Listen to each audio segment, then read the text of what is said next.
Magandang araw sa inyong lahat. Ako po si Dr. Miguel Santos, ang inyong lingkod, isang doktor na nag-aalaga sa ating mga nakatatanda. Ang, ang arthritis ay tahimik na nagnanakaw ng pagkilos ginhawa at kalayaan mula sa milyon-milyong nakatatanda. Ang pananakit, pamamaga at paninigas ay nagpapahirap sa pang-araw-araw na gawain na umuubos ng lakas at saya. Habang marami ang umaasa sa mga gamot para sa lunas, iilan lamang ang nakakaalam na ang tunay na paggaling ay maaaring magsimula sa kanilang plato. Ang mga protina mula sa halaman ay nag-aalok ng natural na paraan upang labanan ang arthritis mula sa loob. Hindi tulad ng mga protina ng hayop na maaaring magpalala ng pamamaga, ang mga protina ng halaman ay tumutulong na ayusin ang mga connective tissue, pakalmahin ang mga inflammatory response at palakasin ang immune system. Naghahatid sila ng mga kritikal na sustansya nang walang mga nakatagong panganib ng matinding taba o mga processed additives. Sa gabay na ito, tuklasin ang 5 sa pinakamahuhusay na protina mula sa halaman na hindi lamang nagpapaginhawa sa pananakit ng kasukasuan, kundi sumusuporta rin sa mas matibay na buto, mas mahusay na pagkilos at mas masiglang buhay, lahat sa pamamagitan ng simple at masustansyang mga pagpipilian. Nasubukan nyo na po bang magdagdag ng mga plant proteins sa inyong mga pagkain? Ibahagi ang inyong karanasan sa mga komento. Una, pag-usapan natin ang chia seeds. Maaaring maliit ang chia seeds, ngunit naghahatid ito ng malakas na benepisyo para sa mga senior na may arthritis. Puno ng mahahalagang sustansya, isa ito sa pinakamayamang pinagkukunan ng omega-3 fatty acids na mula sa halaman, partikular na ang alpha-linolenic acid ALA na naiugnay sa pagbawas ng pamamaga at pananakit ng kasukasuan.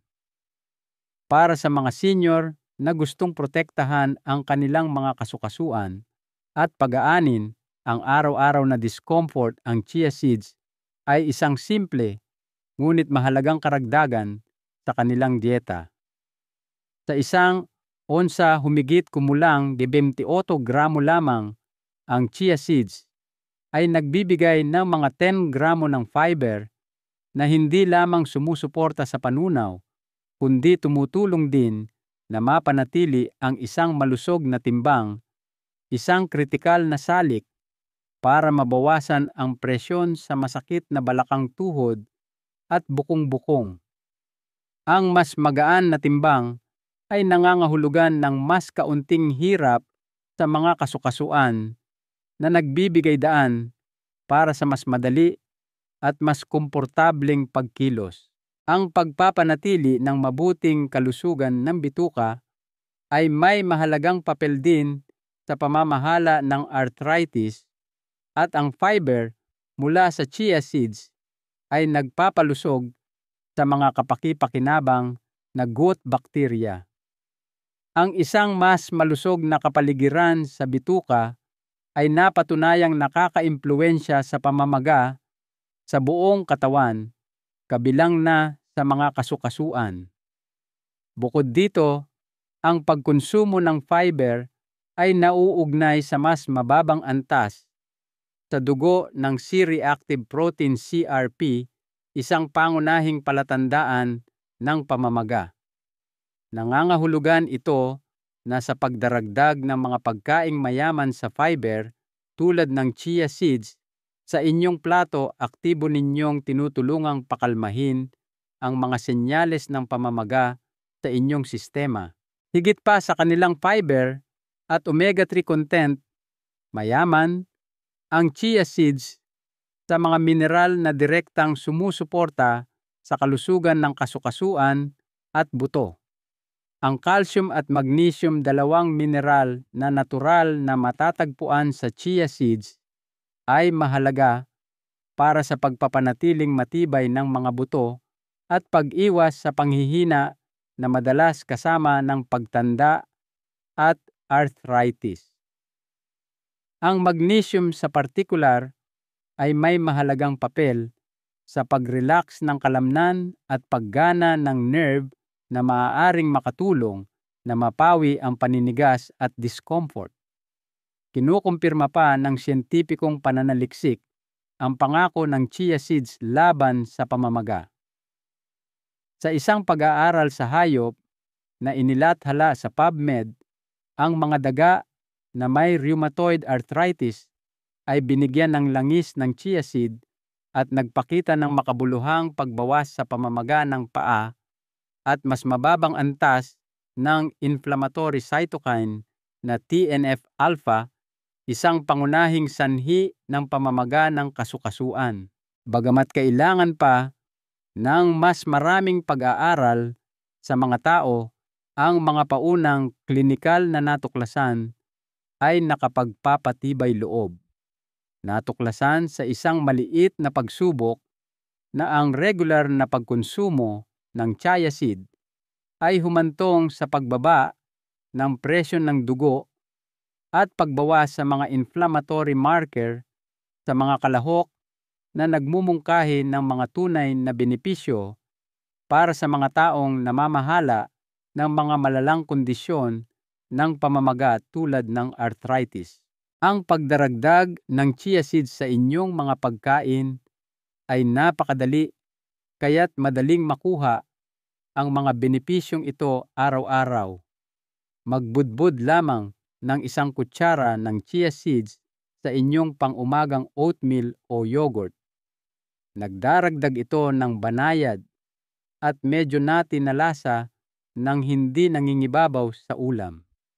Dahil sa kanilang pambihirang kakayahang sumipsip ng likido, ang chia seeds ay bumubuo rin ng isang gel-like na texture na ginagawa itong perpekto para sa paglikha ng isang malusog na chia pudding.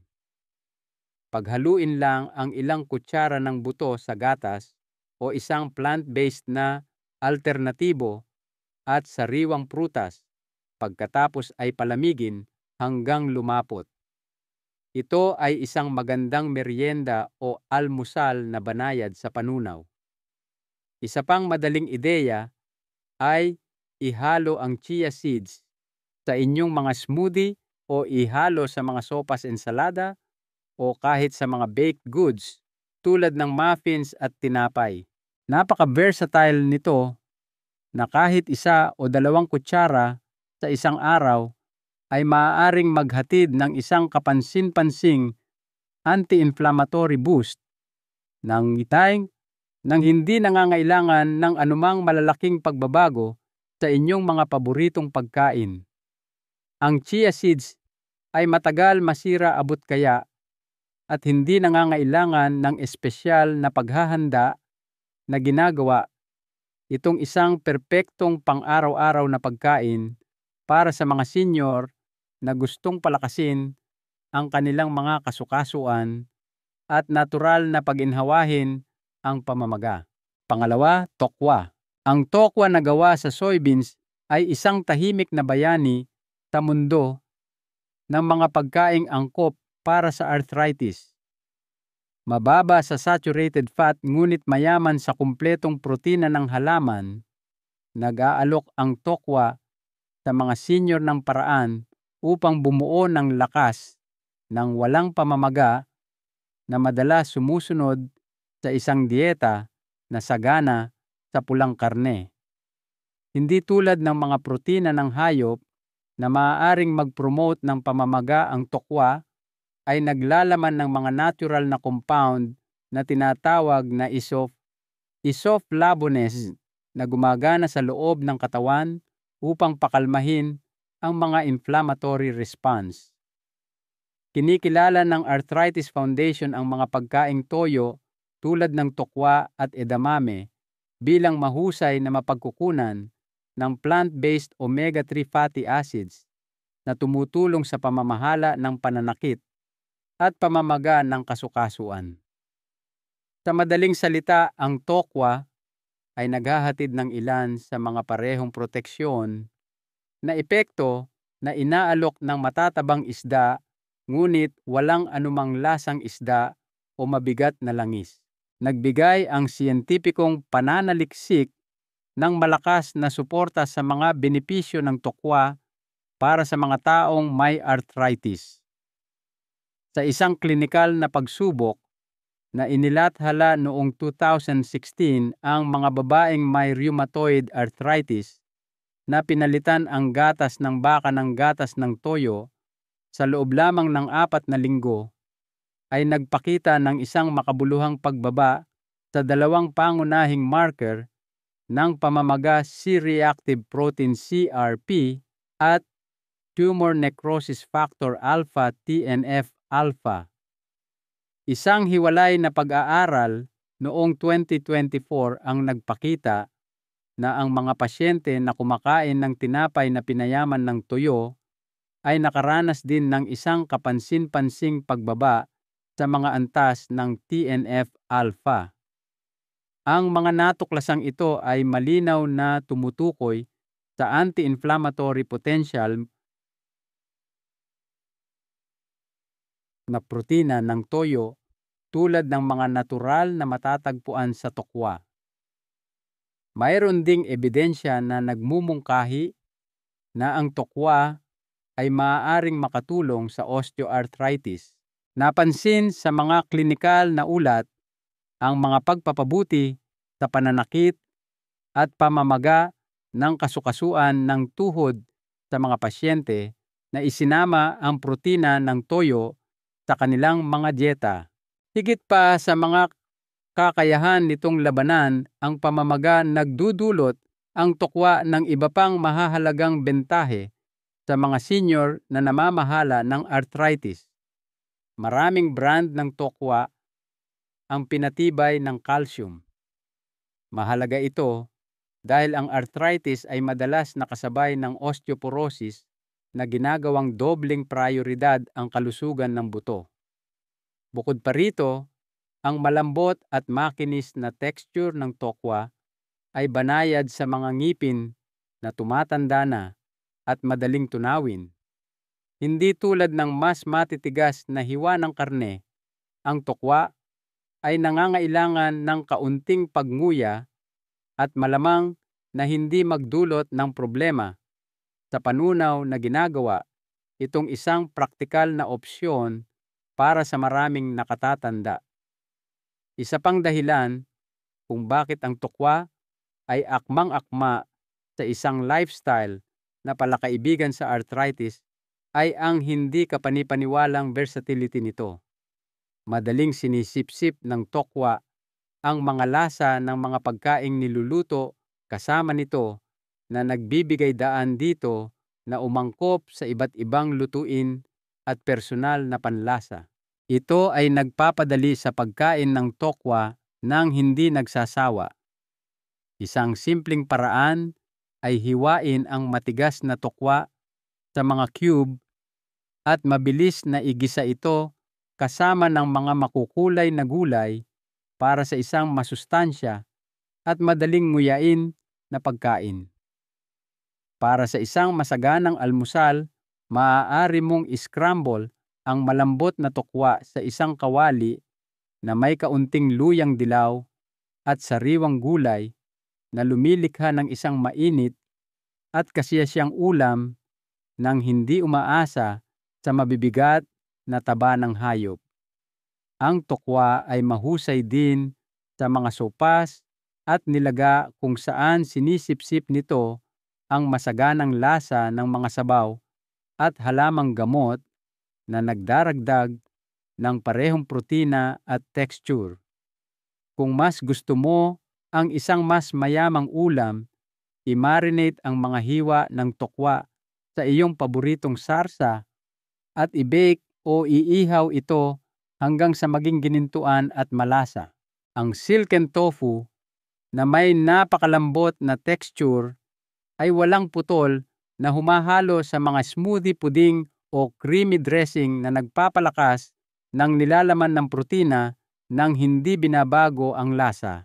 Ang paggawa ng tokwa bilang bahagi ng iyong dieta ay hindi nangangailangan ng malaking pagbabago. Maaari kang magsimula sa pamamagitan ng pagpapalit ng isang pagkaing nakasentro sa karne bawat linggo ng isang ulam na gawa sa tokwa.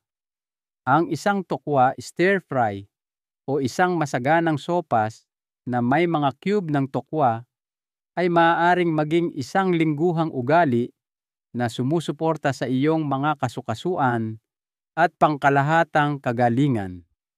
Dahil ang tokwa ay natural na mababa sa sodium, mahalagang timplahan ito ng maingat gamit ang mga halamang gamot pampalasa at malusog na langis sa halip na umasa sa maaalat na sarsa na pinapanatiling malusog din sa puso ang iyong mga pagkain. Pangatlo, quinoa. Ang quinoa ay namumukod-tangi bilang isa sa mga pinakakumpleto at masustansyang pagkain mula sa halaman na maaaring idagdag ng mga senior sa kanilang dieta. Bagamat mukha itong butil ang quinoa, ay talagang isang buto na mayaman sa dekalidad na protina na kinabibilangan ng lahat ng siyam na mahahalagang amino acid na kailangan ng katawan upang bumuo at mag-ayos ng mga tissue, kabilang ang mga maselang istruktura na nakapalibot sa mga kasukasuan. Para sa mga senior na nagsisikap na protektahan ang kanilang lakas at pagkilos, nag-aalok ang quinoa hindi lamang ng protina kundi ng isang pambihirang kombinasyon ng fiber, magnesium, iron at malalakas na anti-inflammatory compound na tahimik na gumagana sa likuran upang mapawi ang sakit at suportahan ang pagkilos. Kinumpirma ng siyentipikong pananaliksik na ang quinoa ay puno ng mga flavonoid tulad ng quercetin at kaempferol, mga plant-based antioxidant na kilala sa pagtulong na labanan ang pamamaga sa antas ng cellular. Ang mga flavonoid na ito ay nagsisilbing mga tagapagtanggol na nagpoprotekta sa mga tissue ng kasukasuan mula sa pinsalang dulot ng malalang pamamaga. Isang pag-aaral na inilathala sa International Journal of Molecular Sciences ang nag-highlight kung paano maaaring bawasan ng mga natatanging bioactive compound ng quinoa ang produksyon ng mga inflammatory cytokine, ang mga kemikal na mensahero na nag-uudyok ng pamamaga at discomfort sa kasukasuan.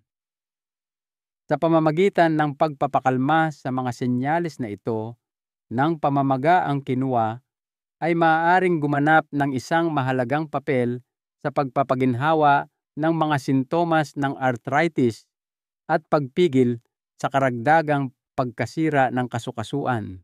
Ang nilalaman ng fiber ng quinoa ay nagdudulot ng karagdagang mga benepisyo. Ang isang tasa ng lutong quinoa ay nagbibigay ng mga 5 gramo ng fiber na tumutulong sa pag-regulate ng panunaw at pagpapatatag ng mga antas ng asukal sa dugo, parehong mahalaga para sa pamamahala ng systemic inflammation. Ang matatag na asukal sa dugo ay binabawasan ang panganib ng mga pagtaas ng asukal sa dugo na maaaring magpalala sa mga proseso ng pamamaga. Higit pa rito, ang pagpapanatili ng isang malusog na sistema ng panunaw ay nagtataguyod ng isang mas balanseng immune response na maaaring makatulong na supilin ang mga autoimmune component na madalas nakasangkot sa rheumatoid arthritis. Higit pa sa kapangyarihan nitong labanan ang pamamaga, ang quinoa ay natural na gluten-free na ginagawa.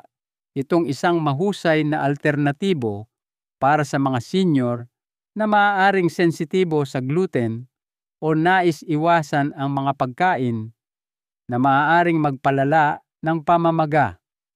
Ang mababang glycemic index nito ay nangangahulugan din na dahan-dahan itong naglalabas ng enerhiya na nagbibigay ng tuloy-tuloy na nutrisyon nang walang biglaang pagtaas o pagbaba ng asukal na nagpapanatili sa iyo ng lakas para sa pang-araw-araw na gawain at banayad na ehersisyo na mahalaga para sa flexibility ng kasukasuan. Isa pang nakatagong lakas ng quinoa ay nasa mineral profile nito. Ang magnesium na sagana sa quinoa ay may kritikal na papel sa pag-relax ng mga kalamnan at pagpapanatili ng maayos na paggana ng nerve.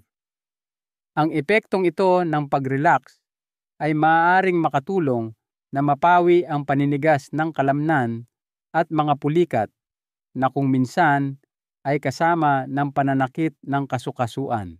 Ang Ko, iron at potassium na matatagpuan sa quinoa ay higit na sumusuporta sa sirkulasyon at kalusugan ng tissue na nagtataguyod ng pangkalahatang sigla na tumutulong sa mga senior na manatiling aktibo at malaya. Ang pagsasama ng quinoa sa mga pagkain ay simple at kasiyasiya.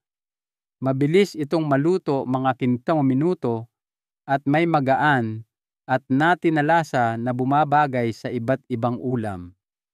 Maaari kang magluto ng isang kaldero ng quinoa at gamitin ito sa buong linggo sa iba't ibang paraan.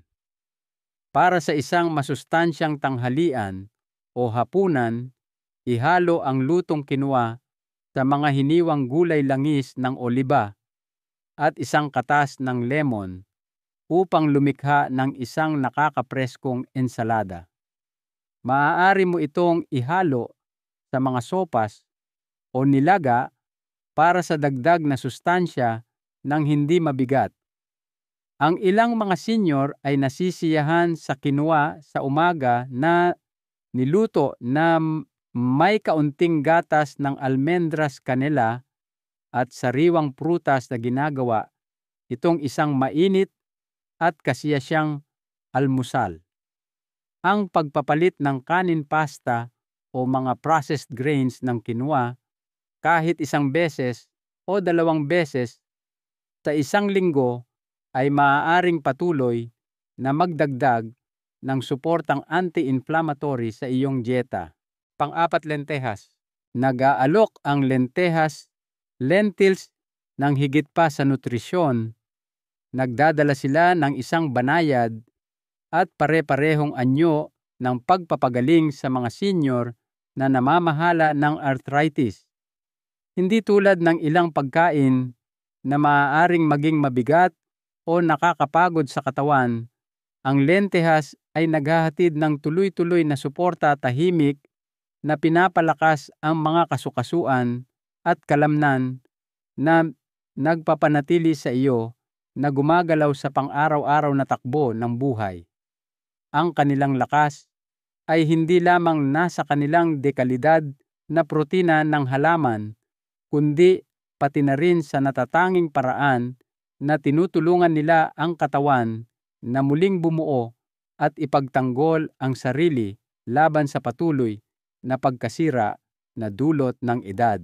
Ipinakita ng mga kamakailang pag-aaral na ang pagsasama ng lentehas sa dieta ay maaaring humantong sa makabuluhang pagpapabuti sa mga marker ng pamamaga.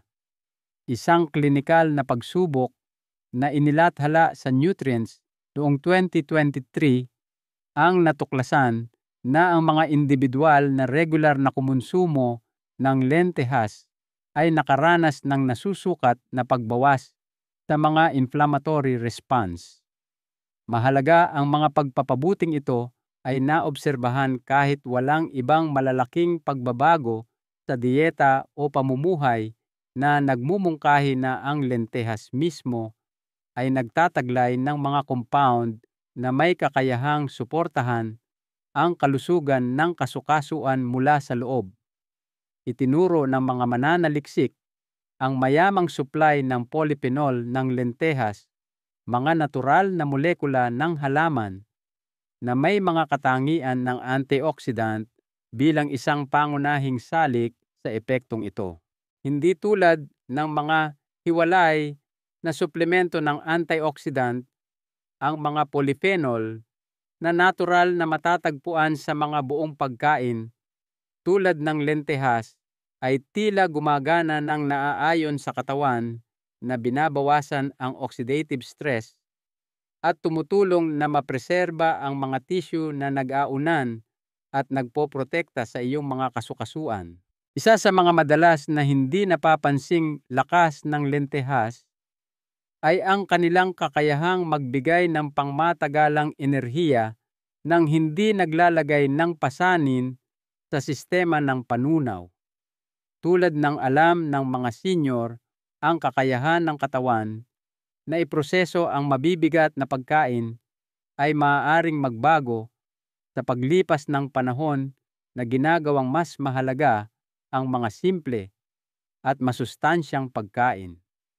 Ang lentehas ay naluluto sa isang malambot at madaling tunawin na anyo na mabait sa tiyan habang nagbibigay pa rin ng tuloy-tuloy at nagpapanatiling enerhiya. Ang katangiang ito ay partikular na mahalaga para sa mga namamahala ng pagkapagod, isang karaniwang kasama ng arthritis at iba pang mga kondisyon ng pamamaga. Higit pa sa kanilang papel sa pagpapakalma ng pamamaga, ang lentehas ay malaki ang naitutulong sa pagpapanatili ng mas ng kalamnan. Ang mataas na nilalaman ng protina sa lentehas ay nag-aalok ng mga critical na building block para sa pag-aayos at pagbawi ng kalamnan nang walang mga panganib sa pamamaga na nauugnay sa mas mabibigat na protina ng hayop. Ang mga senior na nagsasama ng lentehas sa kanilang mga pagkain ay maaaring matuklasan na mas madaling mapanatili ang lakas na kailangan para sa pang-araw-araw na gawain. Ang lentehas ay akmang-akma rin sa isang pamumuhay na nakatuon sa pagpapanatili ng kalusugan ng buto. Mayaman sila sa mga pangunahing sustansya tulad ng magnesium at potassium na parehong gumaganap ng mahalagang papel sa pagsuporta sa density ng buto at paggana ng kasukasuan. Ang potassium, sa partikular, ay tumutulong sa pag-regulate ng balanse ng likido sa katawan na tumutulong na mabawasan ang pamamaga na maaaring magdagdag ng hirap sa mga kasukasuan. Ang mga banayad, ngunit mahalagang kontribusyon na ito ay nagpapatibay sa pundasyon ng istruktura ng katawan na sumusuporta sa mas madali at mas komportableng pagkilos.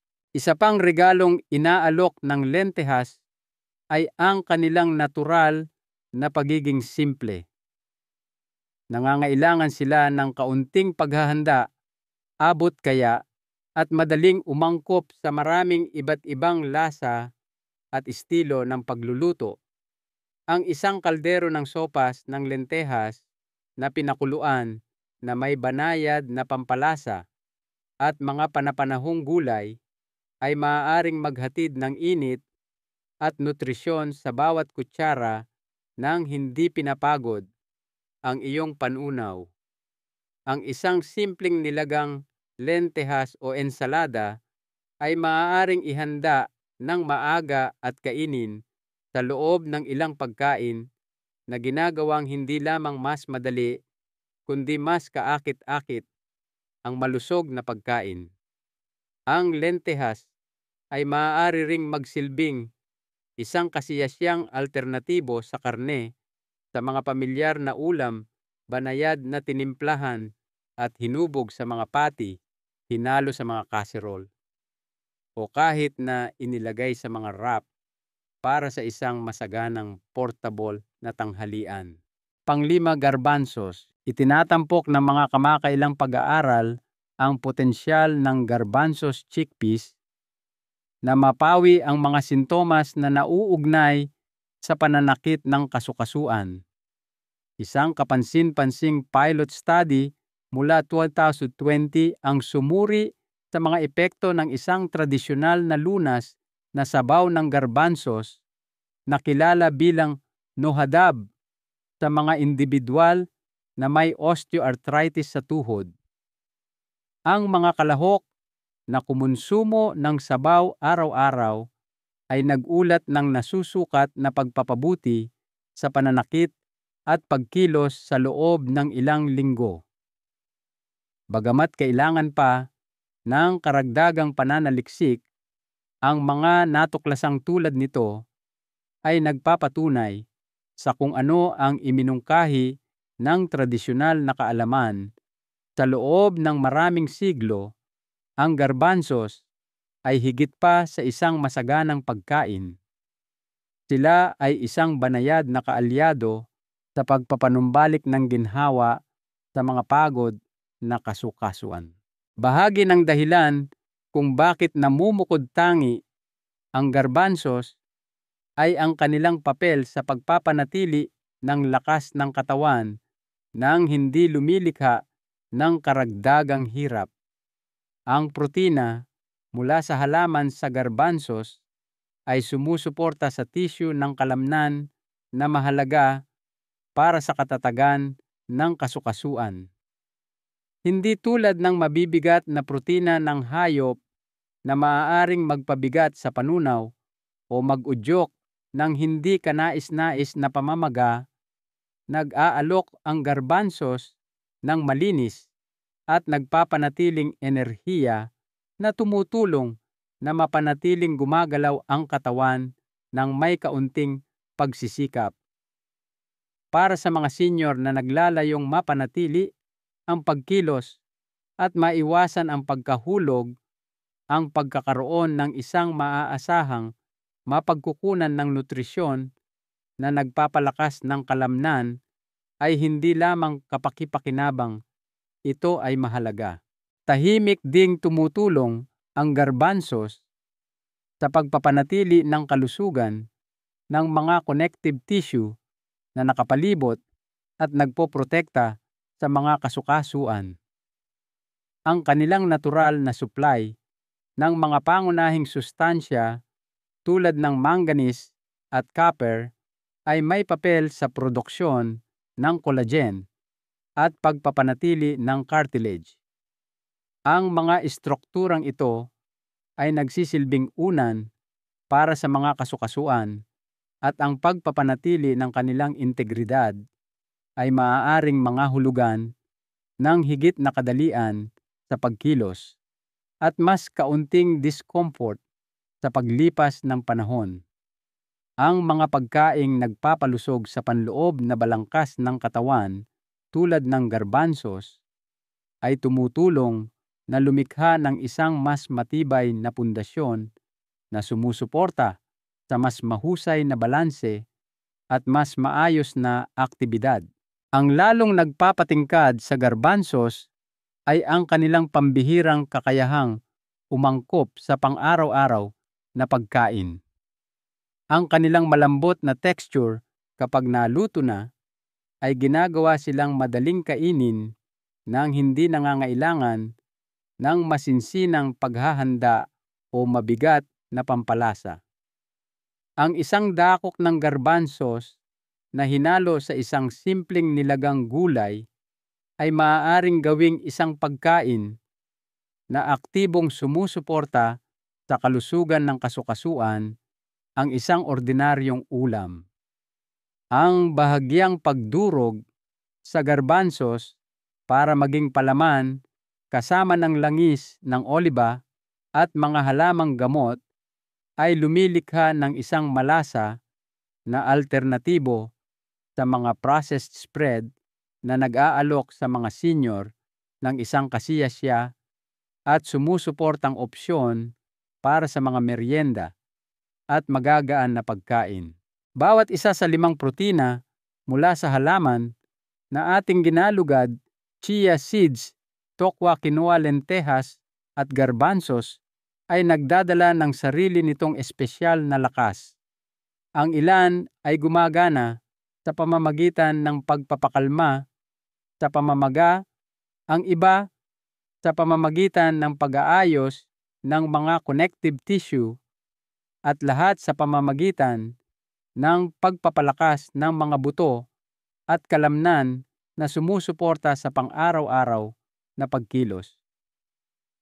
Sama-sama, bumubuo sila ng isang malakas at natural na pundasyon para sa pagpapaginhawa sa sakit ng arthritis at pagprotekta sa pangmatagalang kalusugan ng kasukasuan. Ang tunay na paggaling, gayunpaman, ay hindi nagmumula sa isang solong pagkain. Nagmumula ito sa isang balanseng diskarte na pinagsasama-sama ang iba't ibang protina ng halaman at masustansyang pagkain upang maihatid ang buong spectrum ng mga amino acid, mineral at anti-inflammatory compound na kailangan ng inyong katawan. Ang pagkakaiba-iba ay hindi lamang pampalasa ng buhay. Ito ang sikreto sa pagpapanatiling malambot ng inyong mga kasukasuan, malakas ng inyong mga kalamnan, at masigla ng inyong diwa. At narito po ang mahalagang aral na nais kong iwan sa inyo. Ang kapangyarihan na pagalingin at palakasin ang inyong katawan ay nasa inyong mga kamay sa bawat pagkain na inyong pipiliin.